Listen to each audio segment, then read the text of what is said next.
everyone, welcome to Atop the Fourth Wall, where bad comics burn. Patreon-sponsored review time again, the final episode of the Patreon-sponsored extravaganza from last year.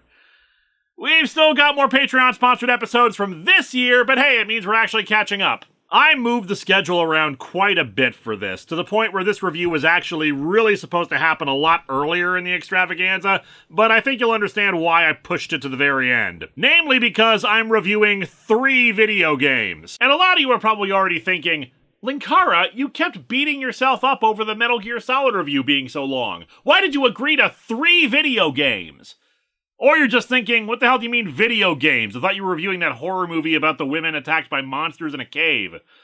But anyway, why 3 games? A few reasons. 1, they paid me extra. Do not assume you can get away with making that offer in the future, because what pushed it over were the other 2 reasons. 2, unlike Metal Gear Solid, I have played Descent before. The Descent Trilogy were all games I played as a kid. Absolutely loved them, even though I kinda sucked at them. Things have not changed much since then, as you'll see. So like some past reviews, Hush, Maximum Carnage, being so familiar with them gives me an edge over some long piece of media that I know nothing about. But the third and most important reason, I am, primarily above all else, a critic of story. I focus on narrative, on plot, on characters. Sometimes my reviews are very surface level, sometimes I try my damnedest to really dig in and give you analyses of the characters and their arcs and the setups and payoffs.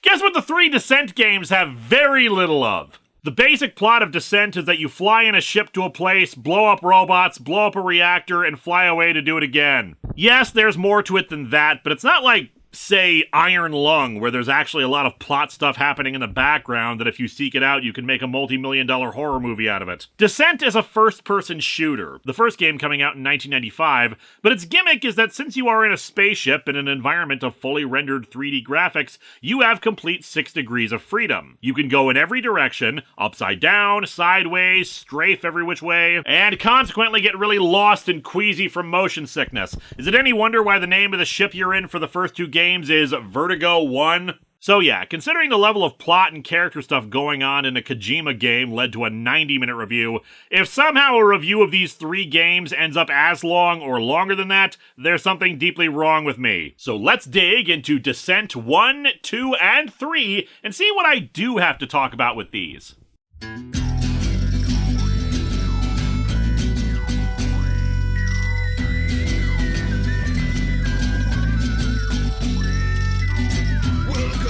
Atop the fourth wall, where bad comics burn.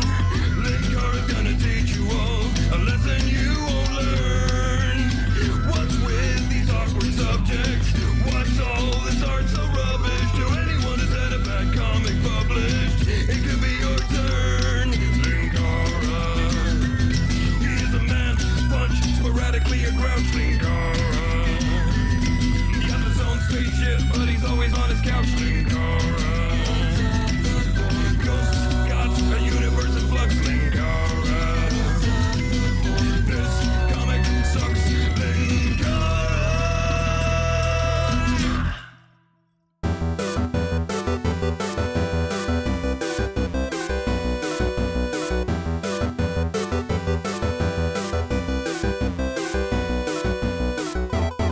Now, that intro out of the way, it is still playing 3 10-hour games, so I tried to lighten that load a bit by recording all the footage for Descent 1 during my weekly live streams last year. I figured out how to record the game footage on a separate audio channel for my commentary, and I'm cropping the chat and my camera out during that. But if you're curious about all the stuff said during those, you can go back and watch these 16 hours worth of VODs on it. That is consequently why I ended up pushing this review to the last of the extravaganza. I'm still putting in a minimum 30 hours of work playing the game to try to beat it versus, say, a 22-page Youngblood comic where I can summarize most of it as, this art is bad and I don't care about these people. Anyway, let's start things off. It's the 22nd century and we are unnamed throughout the trilogy. We're only called the Material Defender, aka a mercenary working for PTMC, the Post-Terran Minerals Corporation. An executive named Dravis is giving a briefing, and apparently the Material Defender agrees with me about the lack of story, though he's annoyed by even this much. Briefings are awful.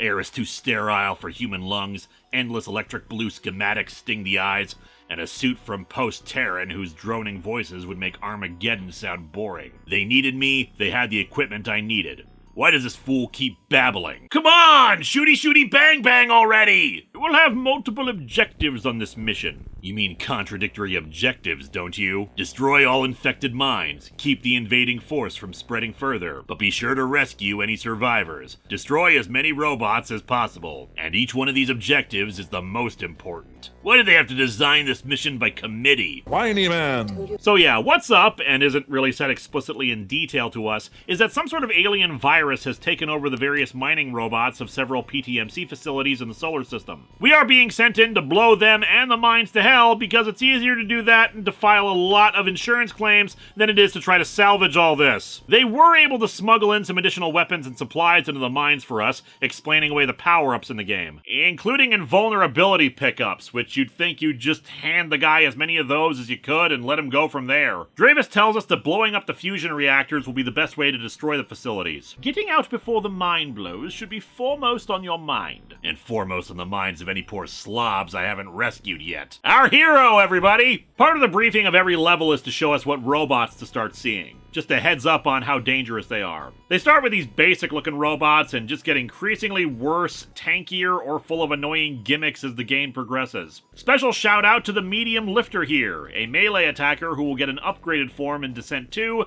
but this one's artwork features blood on its burrowing claws. Yeesh. Oh yeah, and to further the likability of the Material Defender, we learn that he put down a mining strike before. First he tries to scare me, then he flatters me. Blow. Who does he think I am? Just because I've killed people doesn't mean I'm stupid. I don't know, maybe I was wrong. This was the 90s, so I am getting some Youngblood vibes from this guy. Imagine what his face would look like with my fist buried in it. Much better. Then I take my fist and put my initials on your brain. Our hero realizes that there's no talk of reinforcements for him, making him wonder if there were others who were sent out before him who met with less than happy fates. Although we never run into anything like that in the game. Also, the Material Defender doesn't actually say anything during this meeting. All these reactions we've got are just his internal thoughts, so it does make me wonder if Dravis is looking at him and wondering if he's just spacing out. That is all, Material Defender. Prepare for descent. Well, I know these are mines, but I'm heading out across the solar system. Wouldn't that mean I'm ascending from Earth? There are 27 levels in Descent, and 3 secret ones I didn't play, and we will not be going through them all. The thing is, in a game like this, each map is very much like every other map. Sure, they get more complex, they get larger, they add some stuff, but the gameplay is relatively the same, and while they have their distinct qualities, there's not really much point in going over every single one of them. Plus, it'd make this episode far longer than it already is, and as shocking as this may be, given the length of some reviews, I do value your time. I play it on Rookie difficulty, the equivalent of normal, and here's the breakdown of the cockpit. We have shields and weapon energy. Shields are our hit points, weapon energy for most weapons in the game. There are exceptions we'll get into in a bit. We also have various missiles we can shoot, starting off with concussion missiles. You aim, you shoot, it fires in a straight line and blows up when it hits something. Splash damage can hurt you, so they're best used at a distance depending on the situation. The laser can be upgraded by picking up more lasers, usually being dropped by enemy robots, and even upgraded to shoot quad lasers. Though, admittedly, I have no idea how much extra damage the increased levels do. Adjusting some keyboard commands is kind of a must for modern gaming, since this was made during a time when arrow keys were the default movement control instead of WASD. I assigned Q and E for rotating and Z and X for going straight up and down, though admittedly I used those less. And probably would have kept me from getting shot at from behind if I had actually used them more. Some of the robots like to sneak up on you. Mind you, not all of them, because when the robots see you, they usually make very distinct shrieking noises. And I love the sound design of Descent, particularly the otherworldly noises made by the robots. They are so good, in fact, that I've used them frequently for the storyline of this very show. Speaking of those reused sound effects, oddly, when you destroy a level's reactor, it's not just a boom, it actually sets the reactor's self-destruct. Self-destruct sequence activated. I'm glad that most power plants aren't designed to blow themselves up if you slap them too hard. Like a lot of retro first-person shooters, you need to get colored keys to navigate around. Obelisk blue, raw yellow, Slifer red, you know the drill. Getting into one area will usually have the key for the next. But that leads us to probably the biggest issue of the original Descent, as highlighted by a clip frequently played on the soundboard during the streams. I I'm so lost! Descent's maps tend to get bigger as they go along, and they are complicated as hell. Diverging paths, doorways hidden around corners that you don't see when you first pass them, secret areas usually not necessary to advance but still present with some useful items. There is an auto map you can consult, but it can be a bit confusing. It's all in 3D wireframes, which might be difficult for the player to translate into where you've been, where something is, all that. What's more, Descent features a lighting system that's destroyable. Panels, light bulbs, all can get blown up and you can get turned around. That was a frequent problem during the streams. I'd explore everything that I thought I had and have to stop for a few minutes to look at the map and try to navigate my way back to an area I hadn't been to. And sometimes that's on the whole other side of the map. It's a big maze and it can stretch a level that would only take an expert 15 minutes to complete into a whole hour. And while the gameplay is fun, it is a bit monotonous, and trying to stretch it out will be an issue we'll see later. There's a lives system in the game. No continues either. You run out of lives, it's game over. Now, admittedly, when starting a new game, you can start on any level you'd like if you've completed it, but you're starting with only the basic weapons you got at the very beginning, which might not be enough for some of the heavier duty enemies in later levels. And this became a problem, because at one point, I ran out of lives. Sure, you can load a save, but if you saved without any extra lives, you could be screwed over if you don't have enough lives to chip away at an overwhelming force. And thus, I must confess to you, I resorted to cheating. Typing in Gabba Gabba Hey will enable cheats, but there was only one cheat code I wanted. Gain an extra life. Done with the code Bruin. Anytime extra lives ran down, I typed Bruin 8 or 9 times and got them all back. The only downside to cheating is that as soon as you do, a little voice proclaims, Cheater. and your score gets reduced to 0 for the rest of the run. Doesn't matter what code you use, enabling cheats ruins your score. Which sucks if you care about that kind of thing, but in my case, I was just trying to gather footage of the game. Although because this isn't like a console command or anything, typing it out the first time did actually end up killing me because it released a proximity mine right where I was floating and blew me up, removing that extra life immediately. A nice little extra middle finger from the devs for cheating. Oh yeah, proximity mines. Let's talk about the weapons and items. Proximity mines are what you think. You eject it, it blows up if something comes near it. Though in practice, I always found they did more damage to me than to any enemies. You can also pick up a cloaking device that will make you invisible for 30 seconds unless you bump into something or open fire. Invulnerability I mentioned, also for 30 seconds. For other weapons, you can pick up a spread fire that shoots 3 energy balls at alternating vertical or horizontal shots, a plasma cannon that does pretty good damage, and the fusion cannon, which can do a lot of damage if you charge it up, which makes your ship shake and thus hard to aim. I rarely used it. You also get the Vulcan cannon, which has a Gatling gun with its own ammunition. Fascinating. As for missiles, you can also get homing missiles, not 100% accurate, but usually pretty useful. Smart missiles that will release plasma blasts out that home in on an enemy when they explode. And the big missile of the game, mega missiles, which do a massive amount of damage in the affected area. According to a description I read, they also may be homing as well. I never saw that happen, but I feel like at that point we don't even need to blow up the reactors. Just shoot a few of these into the mine and call it a day. The music is usually pretty good for Descent, though there was an annoying recurring track that featured weird clicky noises that sounded like keyboard typing. So before we realized it was a soundtrack, I'd ask whoever was streaming with me to keep it down. One of the more annoying parts of the series are these weird purple netting areas that spawn robots. I'd always shoot at them in the vain hope that doing so would get them to stop, like we were disabling them, but I'm pretty sure it did nothing. I have no idea what gets them to 3D print a bunch of robots to attack us and they can just stop after a while. At the midpoint and final missions, you don't have a reactor to shoot at, which, by the way, also shoots back at you, but rather a boss robot. Generally, it's cloaked and is equipped with all the best weapons and sometimes can even teleport around. When you die, you respawn at the start with all your equipment left behind where you exploded, so you just have to fly back and retrieve it. Which again, can be kind of hard to do with the jungle of corridors that make investigation murky at best. Still all in a day's work.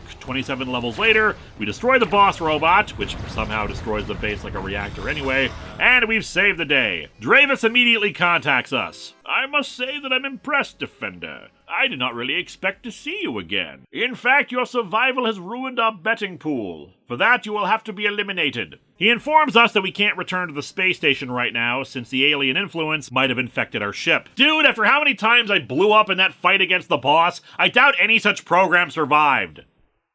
I mean, yes, I did, but I'm awesome. He informs us that they've lost contact with their deep space installations outside the solar system, and they're sending us out there to investigate, setting up the sequel. But we actually have the sequel, and while the gist of this is the same, things play out a little differently in the opening cutscene of Descent 2.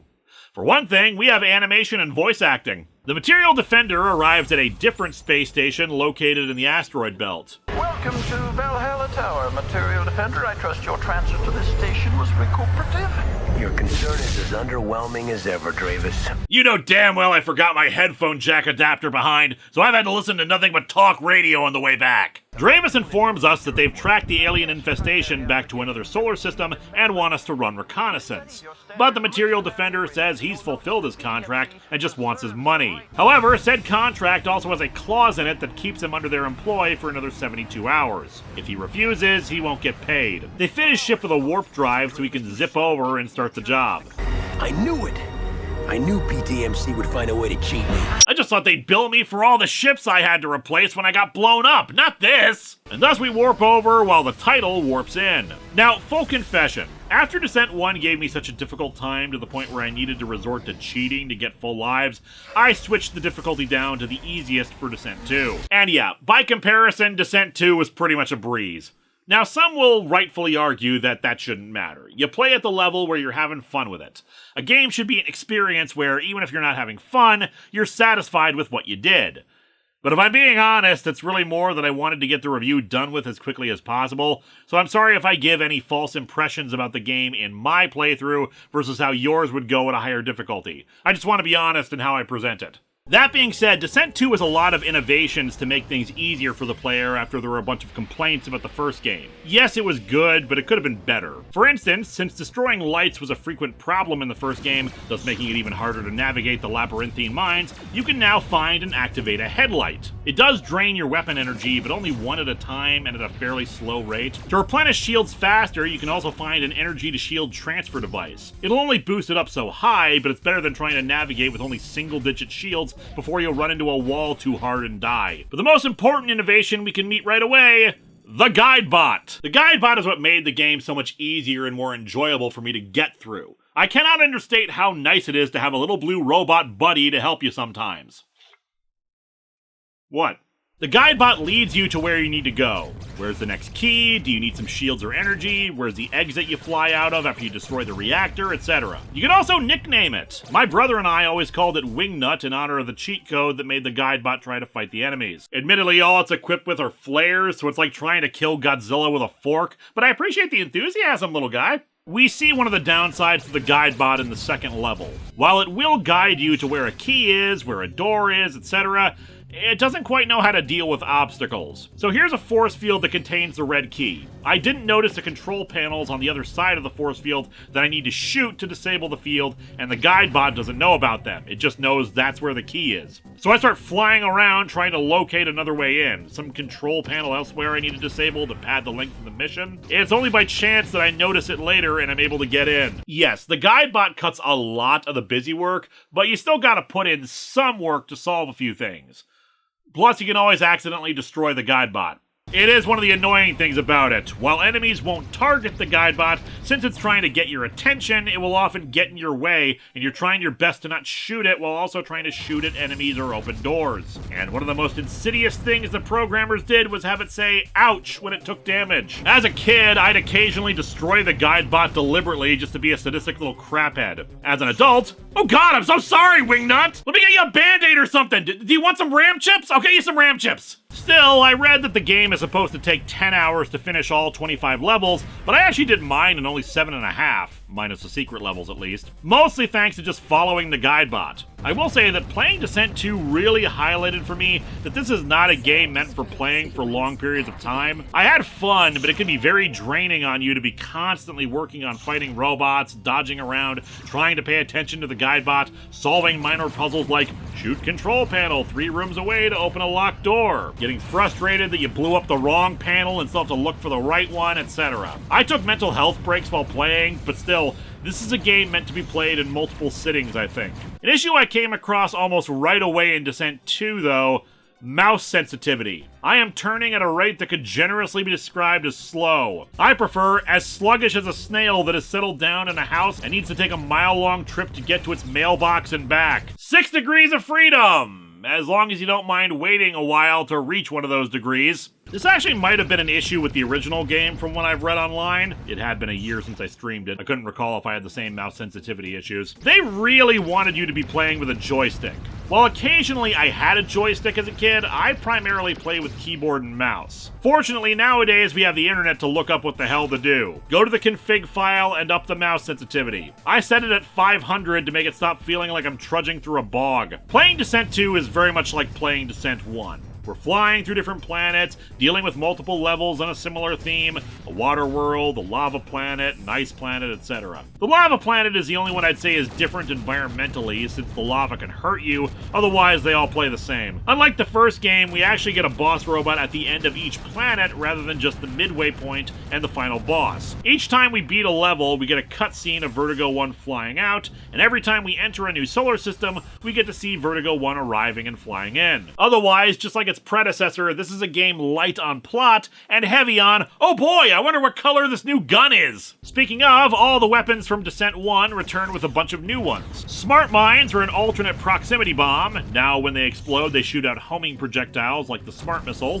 Like before, didn't use them. The laser gets an additional few upgrade levels as the Super Laser. In addition to homing missiles, we now have guided missiles, which you can control, either as a camera on the HUD or changing to first-person perspective entirely. You'd think they'd be used for puzzle solving, but I never had to. The Helix Cannon is an alternate spread fire, shooting out 5 balls instead of 3, and in a wider arc that's constantly rotating. The Phoenix Cannon is the alternate plasma cannon, shooting out projectiles that bounce off walls, and can consequently damage your ship if they ricochet into you. Mercury missiles are like concussive missiles, but really fast. The Omega Cannon is a cool weapon, but kind of flawed. We always nicknamed it the tractor beam gun. It shoots out twin energy ribbons that grab onto an enemy, but it has a separate energy bar that runs out and needs to recharge, draining your weapon energy as it does so. That separate bar and the fact that it has limited range means it's best used on small opponents that can crowd you. Flash missiles are also similar to concussive missiles, but their gimmick is to send out a blinding flash on contact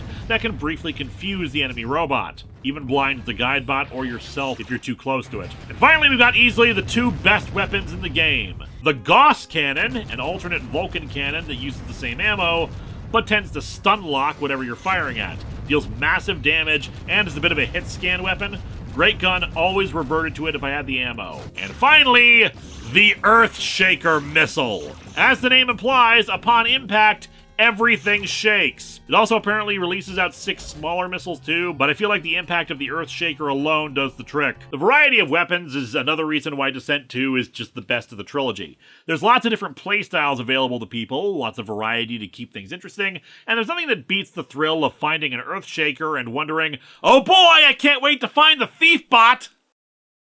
Yeah, the Thief Bot, a new robot that's on most levels, possibly all of them, but there were several levels I never encountered it. It likes to sneak up on the player and take weapons away from you and then fly away. It's a damage sponge, so it's very difficult to kill and it moves fast. And of course, it knows how to fly better than you, so you can get hung up on a corner before you ever get close to shooting it again. It's a priority target whenever I spot it, just so I don't have to deal with it later. Fortunately, there's never more than 1 per level. I experienced my first death, or 2, at the end of stage 16. The boss robot can spawn in more robots, that's fine enough, but it's also equipped with flash missiles. A lot of flash missiles. When it first happened, I actually thought something was wrong with the game, and you fool! Anyway, things to critique. Well, annoyingly, I beat level 12, and the game glitched. Stuck on the robot info screen at level 13. And it doesn't auto-save between levels, so while I can start a new game at that next level, as I said before, I start with only a basic loadout and the score is zeroed out. Whatever, it's not a hard level, I just did it over again and it went fine that time. But then, I got to level 20. So bad enough that I spent so much goddamn time on level 20 trying to find a very dark control panel to blow up, barely any ammo or energy left, but then it has the unmitigated gall to glitch again, meaning I had to do the level over. Fortunately, I had some advanced knowledge this time of what to do, except I must have missed a control panel elsewhere that I probably blasted while searching for the one that took forever the first time around. Because when I defeated the boss, I couldn't make it to the exit. I was so tempted to just cheat so I could keep all my weapons and equipment, but screw it, I earned that goddamn high score, and it's the game's fault for glitching like it did. So I did it a third time, trying to be thorough, and I managed to get out. But then... oh boy! Barely hanging on thanks to these spider drones that spawn out when you kill a particular enemy, I did manage to beat stage 21, only for the guide bot to tell me that it couldn't reach the exit. Again! Oh, and when you die while the reactor is exploding, yes, you still advance to the next stage, but you also don't gain any points, so even the reason I was still trying to beat the game without cheats was becoming moot. After I died almost immediately at the beginning of stage 22, I realized that there was no dishonor in getting my goddamn guns back by just doing the level warp. Yep, sure am, but only because the game has decided to be an asshole even at the easiest difficulty by doing that glitch. And hell, even when I started on the level with all my weapons, this one is a bit of a difficulty spike. Not impossibly so, just that you start seeing less and less low-tier enemies, getting constantly missile-locked, the spider spawn, Guidebot having a harder time getting around. It's just a lot, and I feel bad enough as it is having to do this without the game mocking me by calling me a cheater.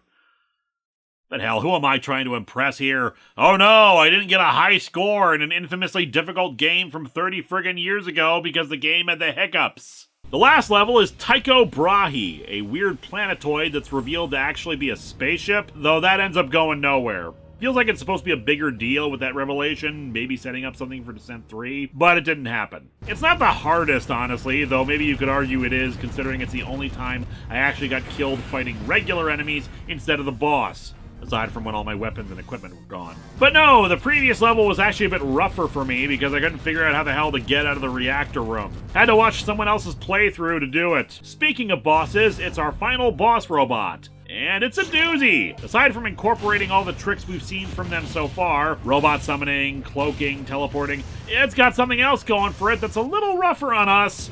Earthshaker missiles. If you didn't have motion sickness while playing yet, this final boss will do it. The constant Earthshaker explosions cause the screen to shake a lot. And yes, I of course died multiple times from that. You'd think that would prevent me from requesting my payment from Dravis, but that doesn't seem to bother them. I think it's very nice of you to give that dead woman another chance. We don't even have to escape the planet ourselves like in all the other levels. It all happens in the ending cutscene. Anyway, Dravis immediately contacts us and says we're clear to return home to discuss business. But... What? Malfunctioning? No, this can't be happening. Yeah, that was probably the 30 Earthshaker missiles that got shoved up our ass. That'll do it. We do manage to accomplish the warp jump, but who the hell knows where we've ended up? And it's unlikely the Material Defender is in good shape. To be continued! Right now! We had to wait 3 years for Descent 3, which is an eternity for a kid. Nowadays, that could either be considered a decent amount of development time, or not fast enough for the corporate overlords. Still, they used that time to change things up. Both Descent and Descent 2 used the same engine, just with some advanced tweaks for new lighting and smarter enemy AI. Descent 3 was built from a whole new engine. Or rather, 2 engines. One for interiors and one for exteriors. Yep, we get to leave all the mine shafts and explore the great outdoors. And shoot the great outdoors. Descent 3 is the game I have played the least of. Part of that is that at the time, my brother and I only had the one copy, and, well, he's the older brother, so he gets to play the game while I get to sit nearby and watch. And hell, I was already not that good at Descent, so I just didn't get very far, though I did want to see the conclusion of the story, what little there was of it. I ended up doing more with multiplayer than anything else. As such, let's check back in with the Material Defender. Before we begin, though, we need to preface this with something. This was a massive pain in the ass to play and record footage for. I got it to work, just compromised a bit. Unlike Descents 1 and 2, it's not running through DOS, thus DOSBox doesn't work. It has its own proprietary launcher. So to render the 3D in the game, it gives you 3 options. Direct 3D, 3dFX Glide, and OpenGL. I know I've built several robots with artificial intelligence and have repaired a large alien spaceship, but I am not what you would call a computer guy, so I don't actually know what the difference is between them. Stop writing your comment explaining it, I don't care, and I'm never going to think about this again. Now, all 3 would boot up the game, But for 3DFX Glide, it wouldn't go farther than the menu. Trying to actually start the game crashed it. Direct 3D would load the game, but it was full of weird visual glitches, as you can see here, and thus OpenGL was the only one that actually let me play the game properly. Except for the fact that the cutscenes wouldn't load. Sure, it'll load the shots of me entering or leaving a location, but the actual story stuff? A few times, yes, but screw you if you want to rewatch one. It plays once and it's gone forever. Even when starting a new game, just skipped over it for me. Happened in the final cutscene and the end credits too. As such, I had to grab some of the cutscenes from YouTube. But then we have the next problem, actually capturing footage. I record through OBS Studio, same as I used to stream, but for some reason OBS couldn't detect Descent 3 as a game or just a window to capture. Sometimes it'd detect the game in game capture and not capture any footage. Sometimes it'd record cutscenes, but not gameplay. Finally, I got it to cooperate by doing display capture, basically recording whatever the hell was on my monitor. That brings us to the next issue. This is an old-ass game, despite it being more recent than Descents 1 and 2. That just means it has whole new ways to not work. To quote Mr. Scott, "The more they overthink the plumbing, the easier it is to stop up the drain." So there is no windowed mode in Descent 3. None. There's no way that I could find to make this open in a separate window. It has to be full screen, modifying the monitor settings to change its resolution. Now that isn't a huge deal, though I should note that while you guys are seeing the footage correctly, it actually recorded correctly. When I was playing the game, it was actually stretched to fit my widescreen monitor. I couldn't fix that. Again, not a huge deal, but annoying. Oh, but on the top of that, this is one of those games where some of the menus are locked into a certain resolution and will constantly be forcing you to switch back and forth if you try to access them. In addition, despite having a relatively new computer capable of handling Doom the Dark Ages, with some compromised settings here and there turned off, and for some reason the Eldritch Realms caused the game to chug as if it had bullet time, it seemed to really dislike turning on some of the effect settings, which caused the game to crash, so I just left it at the relatively low default settings just to be safe. Again, all of this is fine, but then there's our next annoying point. Descent 3, upon launch, has the exact opposite problem from Descents 1 and 2 for mouse sensitivity. It is completely too fast, especially since I had gotten used to how the other two Descent games moved. Now, admittedly, no one was designing this game in mind with playing them one after another, but it is jarring to move in a somewhat realistic manner of turning a ship. To suddenly be zipping around as if this was turbo overkill. I'm moving as fast as the friggin' spider drones. I got used to it eventually, but man, the mouse sensitivity settings were really useless. And I don't have a config file to go in and fix it like the first two games. Now, like many retro games, Descent 3 still has plenty of fans out there who have done their best to make patches to fix a lot of this stuff and make the game compatible with modern tech. Unfortunately, while I downloaded it and used it, I played around with the settings a bit to see what sort of effects I could activate, and the game crashed. That's fine, I'll just load it up again and not adjust the settings, and it crashes at the menu now. Yeah, I don't know what the hell happened, but the patch worked fine for a few minutes, and then it had a seizure and would not load again, even with a fresh install and fresh patching. And at one point, while trying to fix all this leg stuff, somehow the game's font library got corrupted, so all the text got turned into rectangles. This is why I'm the story reviewer guy. I'm sure for most retro gamers, all this stuff is laughably simple to fix, and I'm just complaining about nothing. Speaking of story, though, Descent 3 is the game with the most story. I'm not going to go into everything for the sake of brevity, but we'll hit the high points.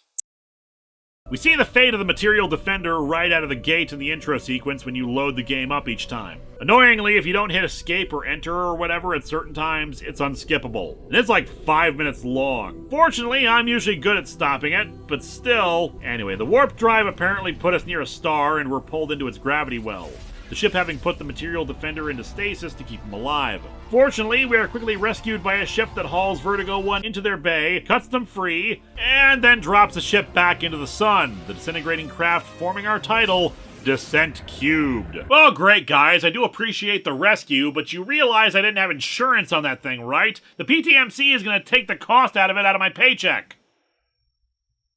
Oh, who am I kidding? They have like dozens and dozens of that thing. Starting up the game proper, we wake up on Mars at the Red Acropolis Research Center, And, oh wow, these models. 1999, kids! These were cutting-edge graphics back in the day. I mean, Metal Gear Solid was only a year before this and just had people's heads bob up and down. We actually can move lips here. This is why I always shrug in confusion when I hear people say that modern Pokemon games have bad graphics. I mean, this is what I grew up with, people. It could be so much worse. Anyway, Red Acropolis has been monitoring our transmissions with Dravis since they've been suspicious of weird things with the PTMC for the last few months. Thus, they were able to find us and bring us to the facility for treatment. Don't worry, you're fine. Just a little too much radiation. Oh, yeah, just walk off that radiation poisoning. No biggie. Now he isn't radioactive. That's probably good. Anyway, 3 months ago, the alien virus infected PTMC's robots and killed the scientist who had been talking to Red Acropolis. The PTMC denied the guy ever existed afterwards, and the authorities didn't want to go anywhere near the PTMC because of their money and power. The PTMC have been experimenting on the alien virus, something very illegal apparently, which infected a lab. The head researcher for said lab might be willing to talk to Red Acropolis, but PTMC has him under lock and key in a prison facility. The Material Defender agrees to help them bust him out since they saved his life and are offering him a ship and weapons. But he says that's as far as he'll go. PTMC still owes him money. But we learn that we're not going to get paid anytime soon. It turns out that embedded in Dravis's message was a program that caused the warp core to deliberately malfunction. It wasn't damage we sustained. Dravis tried to kill us. Poor Material Defender. He died so that now I could be voiced by David Warner. So now let's get started. As you can see, major graphical upgrade. It's a pretty game, all things considered, though I admit I'm a bit more nostalgic for the first two games' aesthetics, but that's just personal preference. Mind you, if I ever miss that aesthetic, sometimes the sky is about the same quality as the old games. Earth is looking really low-res today. The guide bot is unfortunately not as good as Descent 2's, and that's not nostalgia talking. It doesn't automatically go and look for your goals upon exit. You have to command it to do so. It also would often glitch out, so all I could do was hit enter and make it go for the default options before reopening it again. And hey, we don't have to look for Wingnut like in Descent 2. It's just with us the whole time in our cargo hold. And fortunately, if it becomes damaged, it'll return to the cargo hold, and you can repair it at the cost of 5 shields. Then again, I think it may have taken some Earthshaker damage as well, since it's less helpful than it was before.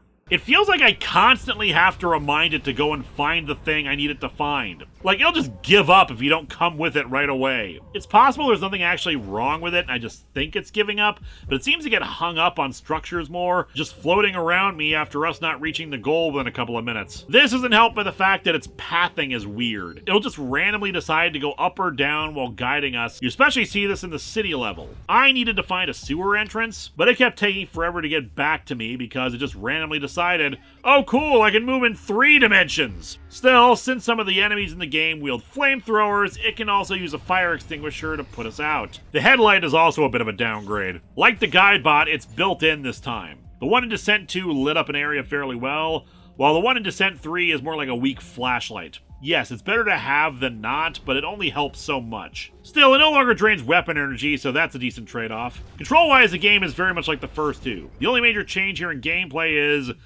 well, more puzzle solving and an inventory system. We don't just have blue, yellow, and red key cards. Sometimes the mission will leave specific items we have to pick up, select, and press a use key to go into places. And it's not a very intuitive interface. Oh, and as I mentioned, we can go outside the base and mines now. It is rather nice to have a change of scenery, but the problem is that after the cool feeling you get from leaving the first couple of times, you start to realize that most of the outdoors is pretty barren. Enemies exist outside, but they're very sparse. Descents 1 and 2 had big arena areas outside from the corridors, and that's usually where they'd put a ton of enemies. The open space meant you could avoid their fire to a degree and have fun maneuvering and blasting stuff. In Descent 3... well, it's hard for the few gun turrets or tanks to actually hit you, since you really can't just fly around everywhere as long as you don't hit an invisible wall. But even still, their aim sucks. That might be because I'm still on trainee difficulty, but that just means easy difficulty is more flight sim than shooter. We also don't have to destroy any reactors in a level. Each level has a specific goal they're working towards, and once that's done, we move on to the next level. There are also only 15 levels, compensated for by having the levels be longer instead of having more of them. More on that later. After rescuing the researcher and a copy of his work, illegal stuff that Dravis wanted done, we learn that he tried to kill the head researcher to cover his tracks. We have to deliver it to the president president of the PTMC, Suzuki, and that'll get Dravis fired, arrested, and most importantly, get our damn money already. Unfortunately, because we decided to deliver it ourselves, I had to deal with the trains. Oh god, the trains. I don't quite understand why we're entering the city of Seoul through the subway system, but we are, and the trains are very, very powerful. More powerful than the fighter craft with guns on it. Because we have to navigate between train stations to get to the city and avoid being hit by the trains. I don't know how I kept screwing up the timing on the trains. They sent multiple trains at a time, sometimes 2, sometimes 3. But again and again, I kept getting hit by the friggin' trains. Became like a frickin' Looney Tunes short. I'd count the amount of trains, fly out, and get hit by one instantly. But hey, after 50 more ships provided by Red Acropolis, we get into the city, where I have to shoot down a lot of police robots, since I guess Dravis is paying them off, I think? Whatever, I deliver the evidence, and the Material Defender happily reports his success with Suzuki, who is starting an investigation, Dravis is being suspended, and they paid us! Short game, but hey, we won through! Huh? Terrorists. They think we're terrorists. Okay, but in their defense, we did destroy a lot of police robots and probably rained hellish amounts of debris on the city. I can see why they'd think I'm a terrorist. The base is immediately besieged by the cops? PTMC? Not sure. The ships in the cutscene are alternate ships we can use, but I'll get to that later. For now, let's talk about the next big problem with Descent 3 single player. Objectives are not clear. Oh sure, we're given a briefing at the start of a mission, but actually moving from mission goal to mission goal is ambiguous because we don't have a list of objectives. This is especially the case when we need to escape from the Red Acropolis facility. The guidebot just has directions to 5 reactors, and I don't know what the hell I'm supposed to be doing. Defending them? Blowing them up? We have a 15-minute countdown, which makes me think they're going to blow up anyway, given our track record with reactors. But no, we are indeed supposed to defend at least 3 of them and then have a minute and a half to escape. I can't actually visually tell what shape they're in. Maybe it's supposed to be based on these displays. Go figure. Now, it's possible we're getting instructions from the audio that plays during the missions, but apparently in the future, microphone technology is degraded back to the level of Alexander Graham Bell, because I can't understand what the hell they're saying and there are no subtitles.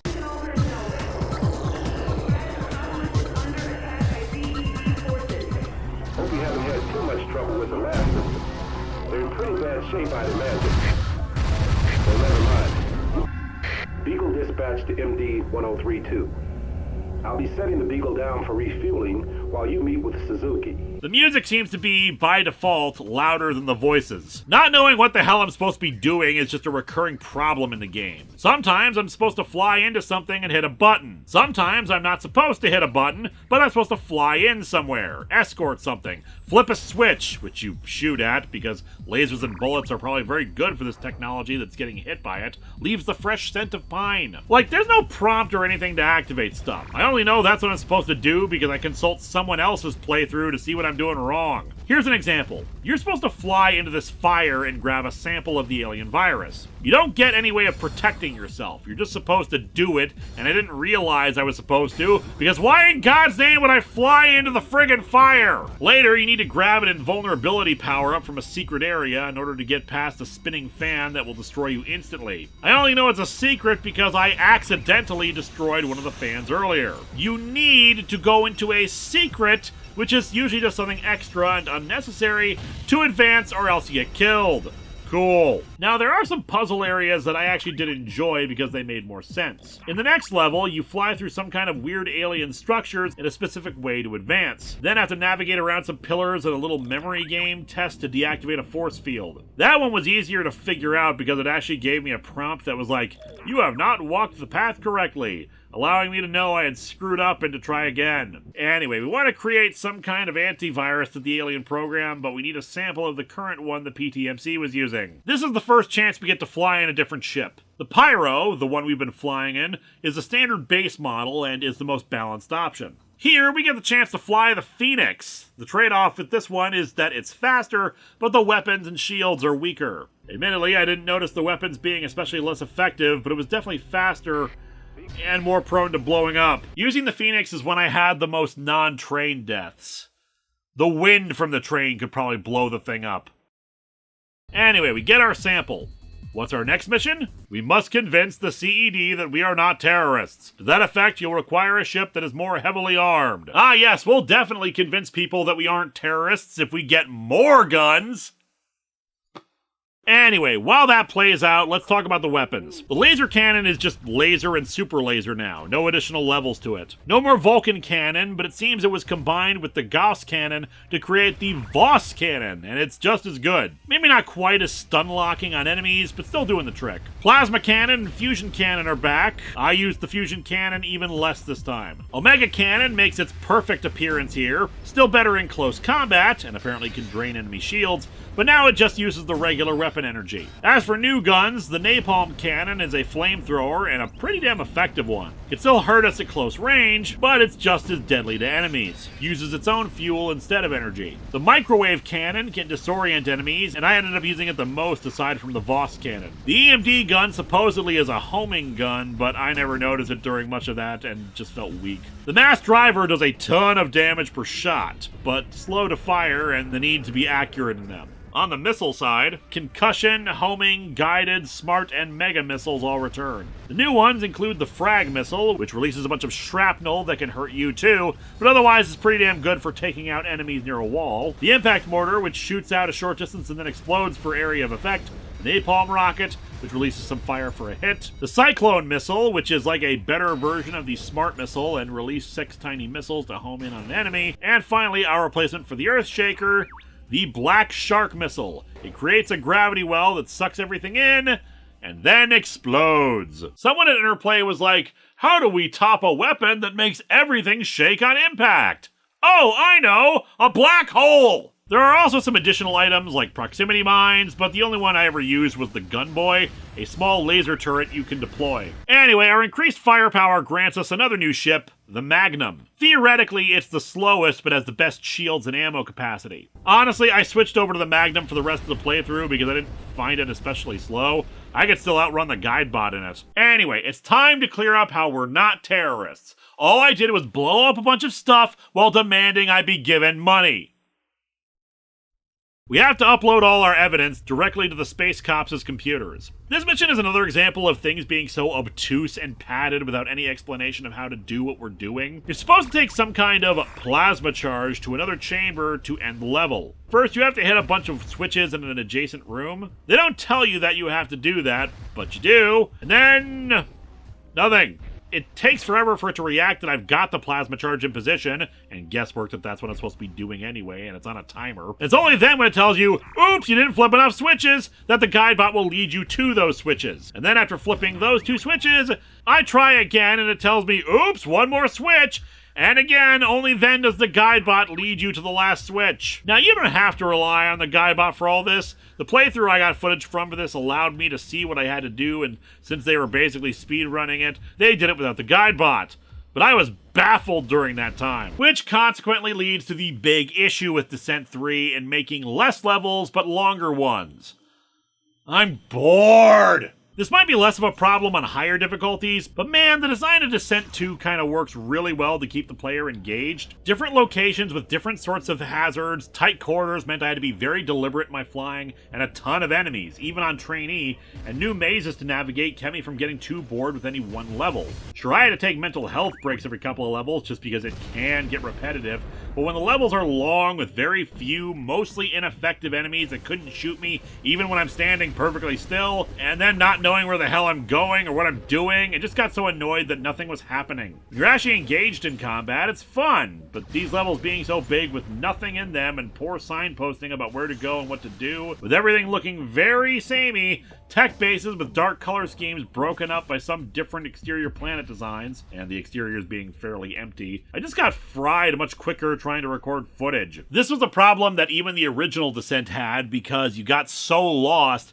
and yet it still felt like I was in better control of everything because the map didn't suck as much and the visuals were still brighter than in Descent 3. Congratulations, Material Defender! You successfully uploaded data to the CED. Okay, if these people are calling us it too, I'm starting to think that our name really is just Material Defender. We're sent in to rescue a Red Acropolis pilot the PTMC had captured, but it was all a trap for us. Our ship is trapped in a machine intended to cook us, but thankfully nobody disabled our guns and we're easily able to break out. Well, I say easily. We're supposed to bounce our lasers against a force field to destroy the emitters holding us in place, but I only know that because I looked at the footage of the other person's playthrough. I wouldn't have thought to do that otherwise. We escaped the PTMC facility, destroying a giant spider robot that the mission briefing calls a dragon for some reason. And the CED finally realizes we're not terrorists. We're sent to go discuss things with them, but the ship they were on suddenly sends out a distress signal and... guys, I'm so sorry, but level 13 broke me. This ruined me. I was actually feeling okay again about the game in levels 11 and 12. This is despite the fact that GuideBot glitched in level 12, so I got stuck on an objective I had already achieved. The levels were straightforward, full of enemies. I honestly mostly navigated myself without much difficulty. But level 13? The goal is to eliminate all the infected troopers. I guess they have the alien virus in them, but the ship is a labyrinth of samey corridors, a goal that the GuideBot says we have reached even though there is nothing there but a window. Maybe we had guided a missile? But nope, I had none and I didn't see any respawning. And another goal out of reach because I guess you need to hit a switch or something, but damned if I can find it, especially since I keep getting lost in the copied and pasted hallways. I tried an FAQ, I tried looking at footage, but it was so fast, so confusing, and so similar every 5 seconds that I just couldn't take it anymore. I actually earlier unlocked a bonus level that I couldn't figure out and didn't want to do because I was just trying to get the footage, and with that, I used the level skip. But that was different. It's not required. Level 13, I had to use the level skip on this one. I know, some of you are saying that it doesn't matter, like with me just using the cheat codes for infinite lives or skipping because of a glitch, but this one felt dishonest just because I was getting so sick of playing this. The thing that bugs me so much about this is that Descent 3 is not a bad game. It's just some of the design decisions are so frustrating, especially when following up on Descent 2, which got almost everything right. And full confession, I level skipped to level 14 too, though I did reach the end of it. Level 14 is a lot easier, until the very end, where you need to turn a bunch of mirrors into alignment and keep them from being misaligned by robots, while also defending a focusing lens from being destroyed by robots on your own, with infinitely spawning enemies. And again, I'm on Trainee, the easiest settings, and I was just miserable after several failed attempts. Fortunately, despite the fact that for a good chunk of it the GuideBot is useless, the final level is much easier. We're infiltrating Dravis' stronghold on Venus, and the GuideBot can't figure out how to get past the security door. Fortunately, after some fun with lava, we're able to, and we have to confront the final boss robot. It's a hell of a fight, and fortunately we have infinite lives, so it's just a matter of throwing everything you've got at it until it blows up. My only complaint is there doesn't seem to be any damage feedback, like flashing sections or whatnot, to indicate that we're actually doing damage to it. The only reason I suspected it was dying was because it changed into a different mode to fight us. Still, a ton of mass drivers to the face, and it's time to pay a personal visit to our former employer.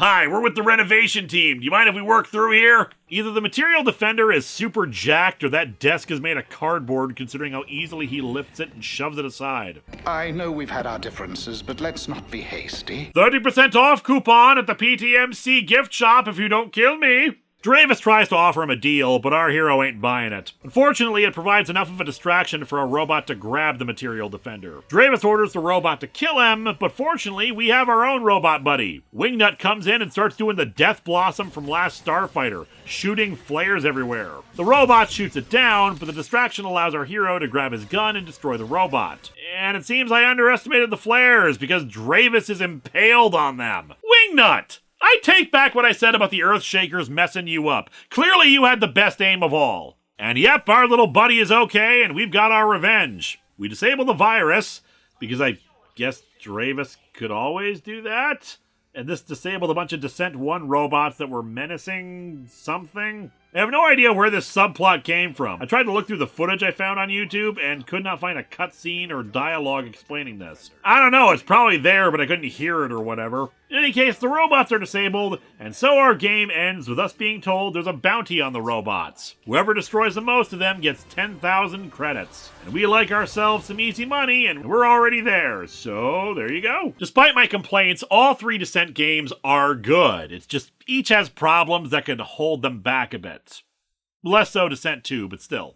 Despite all the story stuff added for Descent 3, it's not exactly a deep story. Corporate asshole is an asshole, and we managed to take him out while getting paid for it. Plus, we blow up lots of robots. The games visually have not aged the best, but the actual gameplay remains fun and exciting for the most part. Like I've been saying though, it can be pretty monotonous if you're playing for multiple hours at a time. Better to tackle it in smaller chunks over time, like I should have instead of trying to get footage for 2 of the games in only a few days. Descents 1 and 2 remain pretty easy to play, and I didn't even get into any of the DLC level packs or anything.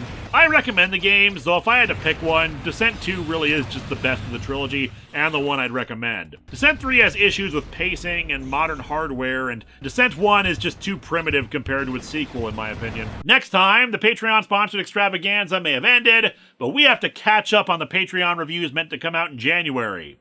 As such, what evil lurks in the hearts of men? Alec Baldwin knows.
I may have an offer that will appeal to you.